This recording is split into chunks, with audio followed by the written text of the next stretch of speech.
बाबर आजम एक दौर क्या हराएगा उसे जिसने हराया जमाना हो। किंग के बल्ले से एक और सेंचुरी निकली, पेशावर जल्मी फाइनल में जा पहुंचा। रोड दिखी बाबर आजम की, खुद को एक दफा फिर मनवाया, क्योंकि यह सिर्फ एक सैकड़ा नहीं था, एक स्टेटमेंट थी उन तमाम लोगों के लिए जिन्होंने क्रिटिसाइज किया था। और कई लोग बात कर रहे थे कि टी20 में अब फ्यूचर नहीं बचा। मैं बहुत बार आपको कह चुका हूं कि किसी के कहने से दरवाजे नहीं बंद होते, और बाबर आजम ने तो अपने बल्ले से जवाब दिया है। कहते हैं जब आप मुंह से बोलते हैं तो सिर्फ कुछ लोग सुनते हैं, लेकिन जब बल्ला बोलता है ना बोस, तो पूरी दुनिया सुनती है। Babar Azam is not finished yet, Babar Azam is not done yet. उस पर बात करेंगे। पेशावर जल्मी की जीत के बारे में बात करेंगे।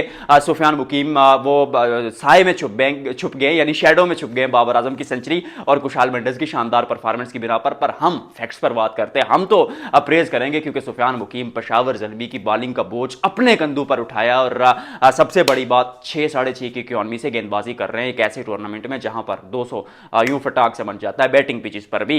वन बाय वन आगाज करते हैं। सबसे पहले ऑब्वियसली बाबर आजम की बात करेंगे, क्योंकि जिस चीज के लिए वो जाने जाते हैं, जो काम उन्हें आता है और जिस काम ने उनको किंग बाबर आजम बनाया था, वापस उसी चीज पर आते हुए पिछले 2 साल में स्ट्राइक रेट का बहुत रोला डला। बहुत लोगों ने बातें की कि भाई स्ट्राइक रेट अच्छा नहीं है, मॉडर्न डे क्रिकेट में बाबर आजम पीछे हैं। और उस चीज ने इतना प्रेशर क्रिएट किया बाबर आजम पे कि एक समय के लिए वो भी आते हैं, आंखों पर पट्टी मानते हैं, हवा में तलवार चलाते हैं। नहीं हो पाता वो उनसे, क्योंकि वो उनकी गेम नहीं थी और वो उसके कैपेबल नहीं थे। और जिस चीज के लिए, जिस चीज के एक फार्मूले के साथ, एक कुलिये के साथ वो डोमेस्टिक क्रिकेट से लेकर फर्स्ट क्लास लिस्ट है, सारी चीजें खेलकर पाकिस्तान टीम तक पहुंचे थे और हर जगह परफॉर्म किया था। यानी जिस चीज ने उनके इतने फैंस बनाए थे, इतना बड़ा ओरा और इतना उनको एक ब्रांड बनाया था, वो तो यही तरीका था खेलने का। बल्कि वक्त लीजिए शुरू पर, जब खराब गेंद आती है उसको वो चौके के लिए बटोरी। और फिर यही एक चीज कल की इनिंग्स में भी की, क्योंकि पहली 50 जो थी अब 38 गेंदों पर आई थी, पर अगली 19 गेंदें एकदम लाजवाब अंदाज में बाबर आजम ने खेली। और ये सेंचुरी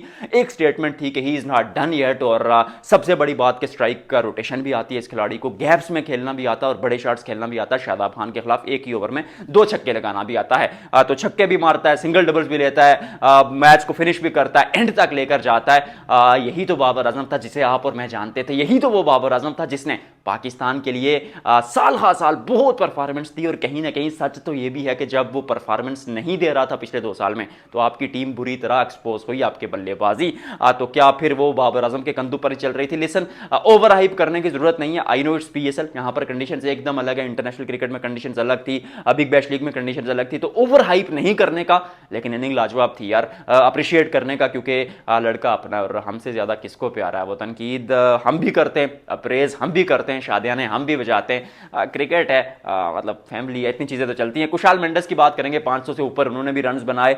और पेशावर जल्मी की बल्लेबाजी मैंने कल की वीडियो में डिस्कस की थी कि थोड़ी सी माठी है, इन अ सेंस कि अगर कुशाल मेंडिस और बाबर आजम नहीं परफॉर्म करते, उनको वो जो लेयर बनाते हैं ना, तो उनको लेयर को वो अगर ब्लर करते हैं, इन दोनों को साइड पर करते हैं, तो पीछे उतना बचता कुछ नहीं है। क्योंकि ना इफ्तिखार ने बल्ले के साथ वैसा कुछ किया, एक बारी फरहान यूसुफ ने अच्छी खेली, मोहम्मद हारिस बीच में कैमियोज खेलते हैं, तो वो माइकल ब्रेसवेल एक इनिंग, मतलब उतना दम हम नहीं था जितना इन दोनों ने अपने कंधों पर बोझ उठाया। और एक दफा फिर यही 2 स्टेप अप करते हैं। लेकिन ऊपर से मोहम्मद हारिस की वो बारी जिसका इंपैक्ट बहुत ज्यादा था। आई फील के वहां से पाकिस्तान पेशावर जल्मी ने जीत की बुनियाद रखी, और वो 200 से ऊपर का हदफ मोहम्मद हारिस को क्रेडिट जाता है। क्योंकि समटाइम्स आप 50 बनाते नहीं है, सेंचुरी बनाते नहीं है, पर क्या फर्क पड़ता है, वो चीज आप बना जाते हैं जिससे आपकी टीम जीतती है। गेंदबाजी में बात करेंगे, सुफियान मुकीम की बात करेंगे, क्योंकि 20 से ऊपर विकेटें, 6.5 का इकोनॉमी रेट और 15 की एवरेज। अनबिलीवेबल स्टैट्स यार पीएसएल में, मतलब बड़े बड़े गेंदबाजों के ऐसे नहीं होते। और जिस तरह की आप गेंदबाजी कर रहे हैं, गेंद पड़ने के बाद तेजी से बाहर की जानिब जाती है, एक्स्ट्रा बाउंस है आपके पास, मिस्ट्री आपकी एक हाथ से,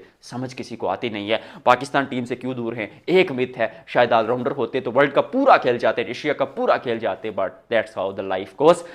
वक्त मिल जाएगा, खिलाड़ी बहुत होनहार है और लंबी रेस का घोड़ा है। पेशावर जल्मी की गेंदबाजी और बल्लेबाजी, फाइनल से पहले एक दफा फिर उन पर चर्चा करूंगा। वीडियो को लाइक और शेयर कीजिएगा। पश्तो कमेंट्री में बाबर आजम ने सेंचुरी लगा दी, उसको क्या कहते हैं कमेंट सेक्शन में बताइएगा। आपसे मिलते हैं अगले व्लॉग में।